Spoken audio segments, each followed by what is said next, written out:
ওয়ালাইকুম রহমতুল্লাহি বারাকাতুহ। সকলে কেমন আছেন? আশা করি আল্লাহর রহমতে সবাই ভালো আছেন। আজকে যে বিষয়টা নিয়ে আলোচনা করব, বাংলাদেশ যে সদ্য প্রধানমন্ত্রী যে বাংলাদেশ থেকে বিদায় গণ অভ্যুত্থানের মধ্যে পদত্যাগ করলেন এবং দেশ ছাড়তে বাধ্য হয়েছেন, সে বিষয়ে আসলে কথা বলবো যে আওয়ামী লীগ আসলে কি আগামী দিনগুলোতে কামব্যাক করতে পারবে কি না, আসলে সেই বিষয়টি নিয়ে আজকে আলোচনা করব। তবে পৃথিবীর ইতিহাসে বোঝা যায় যে যে দেশে গণ অভ্যুত্থান ঘটেছেন সে দেশগুলোতে কিন্তু এখনও কোনো দল কিন্তু শেষ পর্যন্ত ব্যাক করতে পারে নাই। এখন পর্যন্ত কিন্তু দেখেন ইরানের যে হোসনি মোবারক, সে কিন্তু গণ অভ্যুত্থানের মধ্যে কিন্তু সে পতন হয়েছিল। সেই পতন থেকে কিন্তু এখন পর্যন্ত ইরানের সেই হোসনি মোবারকের যে দলটি এখনও তারা দেশে রাজনৈতিকভাবে সেভাবে কিন্তু তারা গড়ে উঠতে পারে নাই।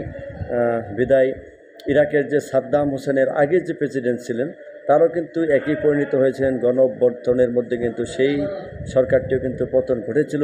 সেখানে কিন্তু তারা কিন্তু কামব্যাক করতে পারে নাই। আরও অনেক দেশে আছেন যারা গণ অভ্যুত্থানের মধ্যে পতন হয়েছে, সেই পতন থেকে কিন্তু তারা আর উঠে আসতে পারে না, যেটা হচ্ছে একেবারেই উঠে আসা সম্ভব হয়নি।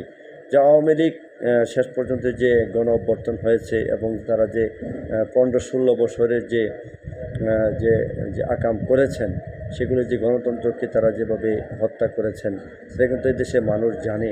সেখান থেকে তারা উঠে আসা অনেকটাই কষ্টকর হবে। এখন বাংলাদেশের যে বড় দুটি দল বোঝাই যাচ্ছে, এখন বর্তমানে যে দুটি দল আছেন, এক নম্বর স্থানে আমরা যদি বলি বিবেচনার দিক থেকে বিএনপি কিন্তু অনেকটাই এগিয়ে আছেন, একদম ফ্রন্ট লাইনে আছেন। নির্বাচন হলে এই মধ্যে বিএনপির তার ক্ষমতায় যাওয়ার সম্ভাবনা একেবারেই বলা যাচ্ছে যে নিঃসন্দেহ, সেটা কিন্তু বলাই যাচ্ছে।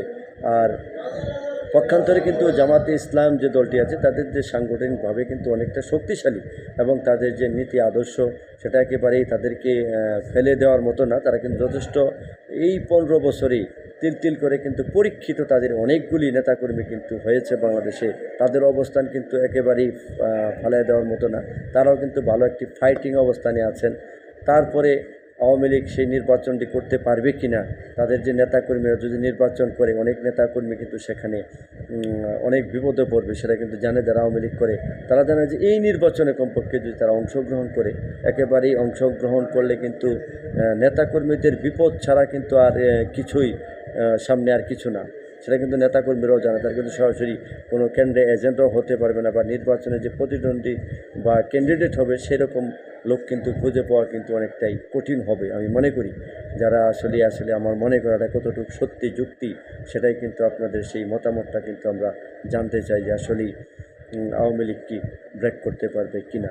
ইতিমধ্যে কিন্তু আমরা শুনতে পাচ্ছি যে আমাদের যে মহামান্য রাষ্ট্রপতি, সাবেক রাষ্ট্রপতি জনাব আব্দুল হামিদ সাহেব, উনি কিন্তু আওয়ামী লীগের ভারপ্রাপ্ত সভাপতি হিসেবে দায়িত্ব পালন করবেন এবং নারায়ণগঞ্জ সিটির যে মেয়র আছেন আইবি রহমান, তিনি কিন্তু সেলিনা হায়াত আইবি, উনি কিন্তু সেলিনা হায়াত আইবি, উনি কিন্তু সেইখানে কিন্তু দলের যে যুগ্ম সাধারণ সম্পাদক হিসেবে দায়িত্ব পালন করবেন।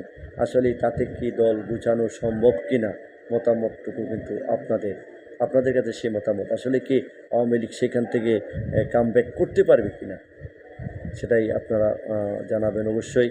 আসলে কামব্যাক করা সম্ভব কিনা সেটা এখন দেখার বিষয়। তো ভালো থাকেন।